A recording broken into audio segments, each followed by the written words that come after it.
What's Italian and spelled like Beretta? Really? You need me to tell you? Anyways, how you guys doing? Joe here, and today we're taking a look at something pretty fun. This is cool. My buddy Alex, who's the Resident Evil gun fan guy, walked in. He's like, hey man, I picked this up a while ago, and I think it's time to go, and he let me put it in my store, so that's cool.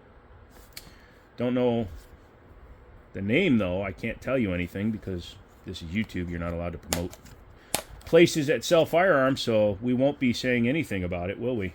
Nope.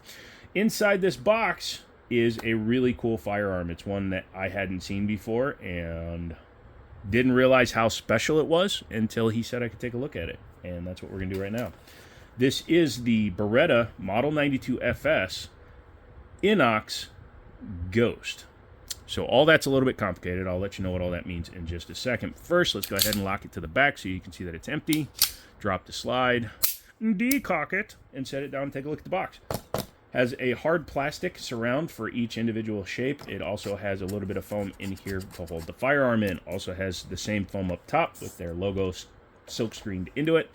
I'm just looking. A lot of times they put books and stuff in here. Yep, it's not in here though, but typically when you get the books and stuff in this kind of a case, they'll be under here, or if the gun comes in the sleeve, the big cardboard sleeve, so maybe it would be in there, but this gun does not have anything. It does have two stainless magazines though, which is pretty good.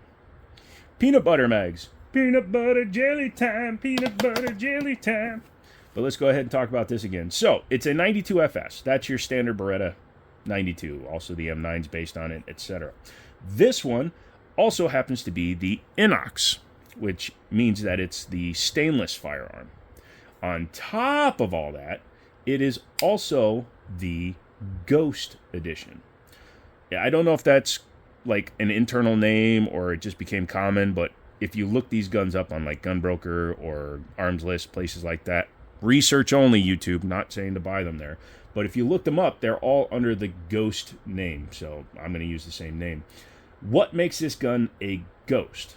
Well, it's the fact that it has all stainless parts. The takedown, the slide lock, the mag release, the trigger shoe, well, the trigger itself, the safeties, the hammer, even the guide rod are all finished in stainless steel. So this gun is all stainless. Normally, when you buy an Inox, it would have black trigger, black takedowns, black everything. So this is the harder to find and more desirable variant of this firearm.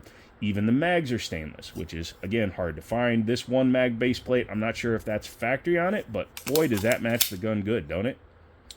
If it had some gray grips or maybe some light blue, it would look really, really good. Or I like English. Yeah, chambered in 9mm. It's your standard double stack. Comes with two 15-round magazines. Don't know why they're blocked at 15. I would have wanted to have something bigger, but, you know, it will take standard Beretta mags, so as long as you got, like, 18 or 20 rounders or things with mag base plates, things like that, you can put whatever you want on there. Very, very cool looking firearm. It's got all its proof marks there and stuff. These were made in Italy and brought in by Beretta. Brought in by Beretta in Maryland, but as you can see, made in Italy. Looking at the numbers, my buddy said he did his research. I did some research. I was pretty sure this was an early 90s gun. He's saying it's from 92, which makes sense. 92, 93 is the most popular years to see on the Brokes, and it's very possible. The box is not the newer design because this gun actually was available until almost 2016, 2017, something like that. But this definitely uses the older style box, the 90s style box, which is cool. But it also means that it's pricey. I was hoping that he didn't want it and that he'd sell it to me cheap, but he didn't. He didn't. Yeah. Anyways, let's go ahead and go around it a little bit more. So, ambidextrous safety decocker, because this is a double action, or single action. What just happened there? There we go.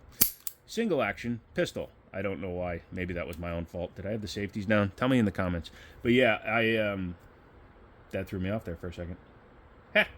But yeah, it's double action, single action with the decocker. So once the gun is charged, you can just decock it. It stays on safe. It's not the G variant, I believe, is the one that you have to get in order to get the safety that after you decock pops back up. But that's okay.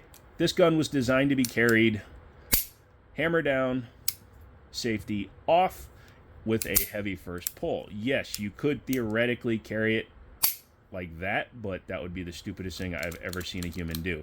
As you can see, when you activate it, you still activate the firing pin block, but it does nothing to the hammer or the internal parts of the firing mechanism. Yeah.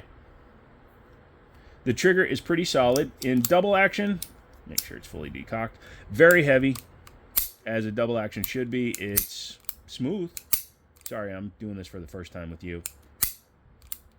Probably somewhere in the 10-pound range. For a comparison, it's empty. This is my CZ SP01.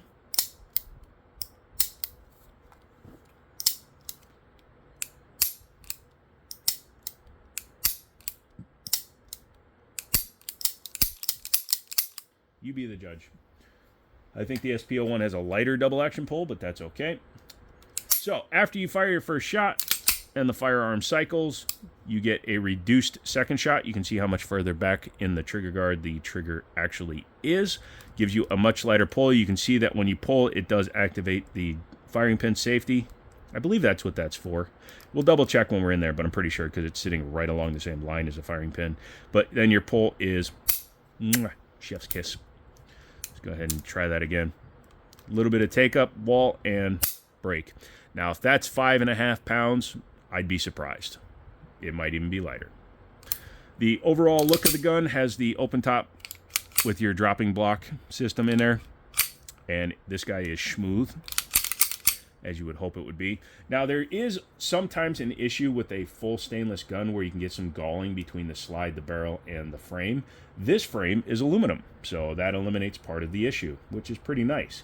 And it seems that the fitment and the build on this is pretty solid as well, so I don't see any indications of spalling, although spalling, I don't know if that's the right word. Gumming, when stainless rubs against stainless without adequate lubrication or without adequate tolerances, it can actually kind of peel itself apart, and then you have these little itty-bitty pieces of stainless that are almost ball-like that get jammed everywhere.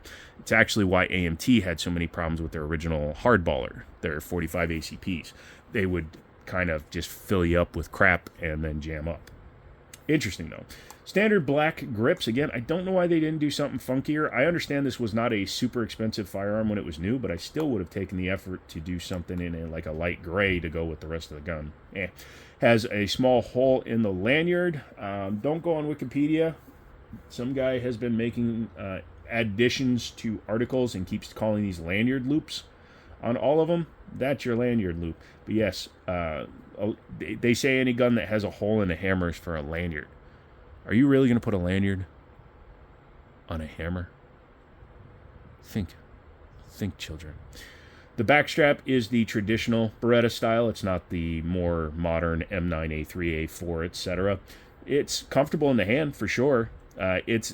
Honestly, it kind of reminds me more of the modern Glock grip on the slimlines than it does something like a 1911. The modernized military-style Berettas have a more 1911 backstrap, also making it thinner. This has a really good feel in my hand. I like the way this gun feels. Still don't know why companies do this to this day. All you gun manufacturers, take a second and listen to your audience, and especially the guys that you have reviewing your products. Stop doing this. If you're going to do serrations, make them horizontal. When you make them vertical like this, you literally do nothing to aid in retention of the firearm.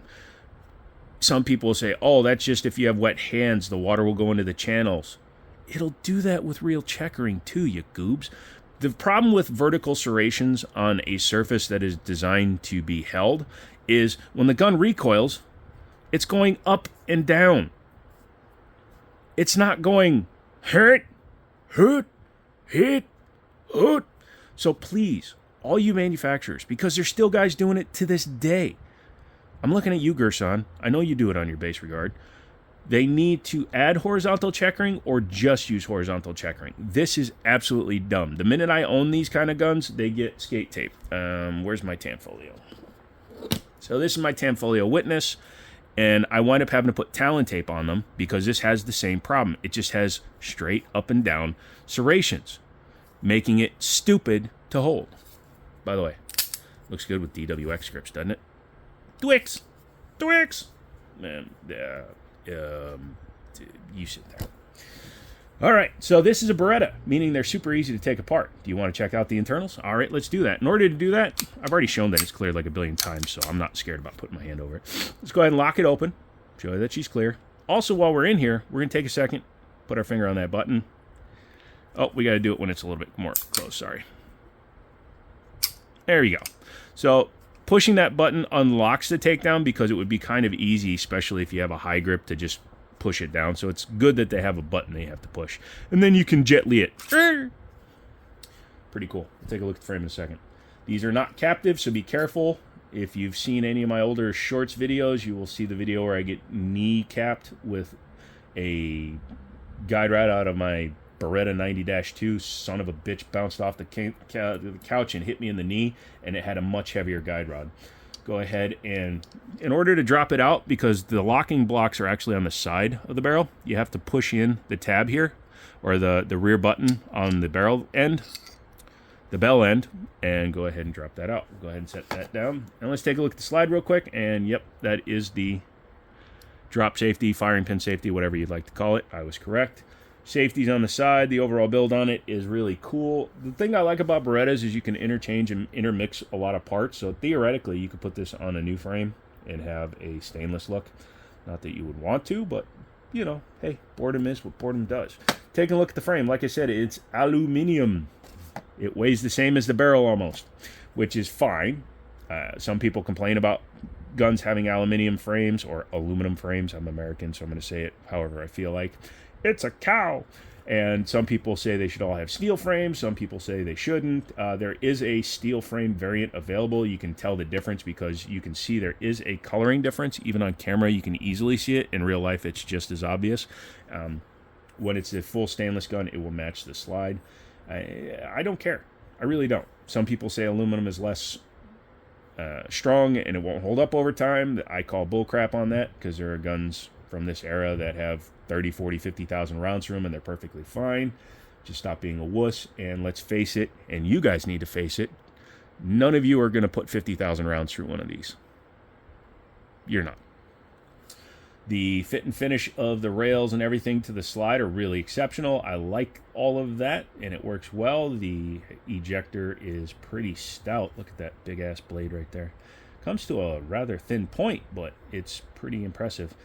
Being a top eject, basically, it ejects out that way, but it's also a top ejecting, so it can go straight up if it wishes. Very nice. Let's go ahead and put her back together.